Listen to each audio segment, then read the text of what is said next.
അല്ല അതെ എന്താ ഇവിടെ കിടക്കണേ? എന്നോട് ഇവിടെ കിടക്കാനാ പറഞ്ഞ. ആരി? ഇയാളുടെ അമ്മ. ആണാ? അമ്മ ഉദ്ദേശിച്ചതേ ഈ മുറി കിടക്കാനാ. ഈ കിടക്ക എന്റെയാണേ. ഞാനാണ് ഇവിടെ കിടക്കുന്നത്. മര്യാദക്ക് ഇറങ്ങി താഴെ കിടന്നേ. താഴെ കിടക്കാനോ? ഞാനോ? ഐ എം യുവർ ബോസ്, അത് മറക്കണ്ട. ഹലോ, അതൊക്കെ അങ്ങ് ഓഫീസില്. ഇതെന്റെ വീട്, എന്റെ മുറി, എന്റെ കട്ടില്. ഇവിടെ ഞാനാണ് ബോസ്. താഴെ കിടന്നേ. ഓടാന്നാ എന്നിട്ട് അന്തസ്സായിട്ട് കിടക്കണ.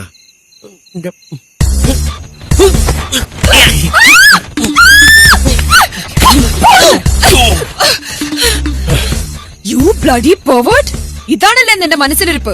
ഇതിനു വേണ്ടിയാണല്ലേ കല്യാണം കഴിഞ്ഞെന്ന് പറഞ്ഞ എന്നെ ഇവിടെ കൂട്ടിക്കൊണ്ടുവന്നത്? നിന്റെ ഓരോ ഉദ്ദേശവും എന്റെ അടുത്ത് നടക്കാൻ പോകുന്നില്ല. If you touch me I will kill you. ടച്ചാൻ പറ്റിയൊരു കോലം.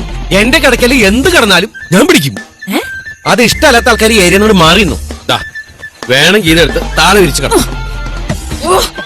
പോയി കിടക്കും മാഡം.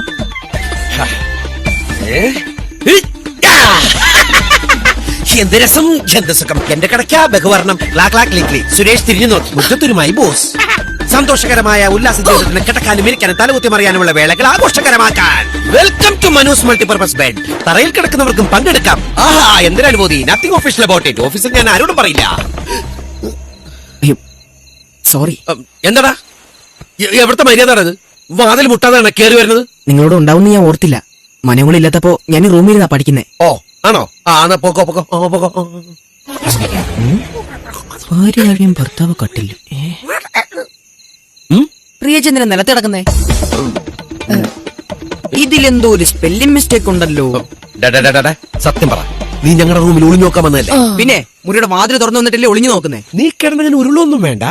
ഞാനിപ്പോ എല്ലാരും വിളിച്ച് പറയാൻ പോവാ. അമ്മമ്മേ ഓടി വരണേ. നീ സീൻ കാണാൻ വന്ന വിവരം ഞാൻ വിളിച്ച് പറയട്ടോ. അതിന് ഞാനൊന്നും കണ്ടില്ലല്ലോ. അത് പിന്നെ ഞങ്ങൾ കാര്യങ്ങളൊക്കെ കടക്കാൻ തുടങ്ങിയായിരുന്നു അല്ലേ? അതിന് താഴെ വെള്ളം കിടന്നോണ്ട് എന്തോന്ന് സീൻ. നീ ഏത് ക്ലാസ്സിലാ പഠിക്കുന്നേ? എന്താടാ, എന്തു പറ്റി? ദേ നോക്കിക്കേ ചേച്ചി താഴെ കിടക്കുന്നേ. എന്തിനാ കുട്ടി നിലത്ത് കിടക്കുന്നത്? അത് പ്രിയക്ക് ഭയങ്കര നടുവേദന. അതിന് നിലത്ത് കിടന്ന മാറുമെന്ന് കുട്ടിയോട് ആരാ പറഞ്ഞു? ഞാനാ പറഞ്ഞമ്മ. കഷ്ടം. അറിയാൻ മേലാത്ത കാര്യങ്ങൾ മറ്റുള്ളവരോട് ചോദിക്കണം. അതെങ്ങനെ? എല്ലാം അറിയാന്നല്ലേ ഭാവം. ഇങ്ങനെ കിടന്ന നിലത്തെ തണുപ്പടിച്ച് നടുവേദന കൂടത്തല്ലേ ഉള്ളൂ.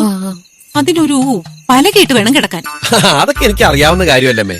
ഇതൊക്കെ ഇപ്പൊ ആദ്യരാത്രി എവിടെ നിട്ടാണ് ഈ പലക? ഇത് പലക കെട്ടില്ലല്ലേ, ആ ബെഡൊക്കെ മാറ്റിയാ പോരെ? അത് ശരിയാണല്ലോ. ശരിയാ. കിടത്തിണ്ട് നീ ഇവിടുന്ന് പുറത്തേക്ക് വരുമല്ലോ. പുറത്തേക്ക് വലിച്ചെടുക്കാം അമ്മമ്മ ബെഡ്. കാഞ്ഞിരത്തിന്റെ പലകയാ, നടുവേദനയ്ക്ക് നല്ലതാ. ഇനി നിങ്ങൾ ഇവിടെ കിടന്നു. എനിക്ക് നടുവേനൊന്നുമില്ല, ഞാൻ ബെഡിൽ കിടന്നോളാം. വേണ്ട വേണ്ട, ഭാര്യയ്ക്ക് വേണ്ടി കുറച്ചൊക്കെ സഹിക്കും. വട. ശരി അമ്മേ. ഗുഡ് നൈറ്റ് അമ്മ. Good night. അങ്ങനെ കിടക്ക വീണ്ടും എന്റെ കയ്യിൽ. എന്ത് സുഖം, എന്ത് രസം. കട്ടിൽ കിടന്നേ. ഇല്ല, ഇത് എന്റെ ബെഡാണത്. നിന്റെ വീട്, നിന്റെ മുറി, നിന്റെ കട്ടിൽ. നീ കയറി കിടക്ക്. എന്റെ ബെഡിൽ കിടന്ന ഞാൻ അപ്പ പിടിക്കും. എങ്കിലും ഇവിടെ കൊല നടക്കും. കൊലയോ? അത്രക്കായോ?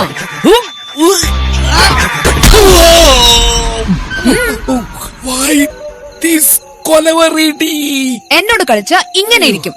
എന്റെ മണിമാളിയെ പുറത്തമ്മേ, കിഴക്കാവിലമ്മേ, എന്റെ കുലദൈവങ്ങളെ കാത്തോളണേ.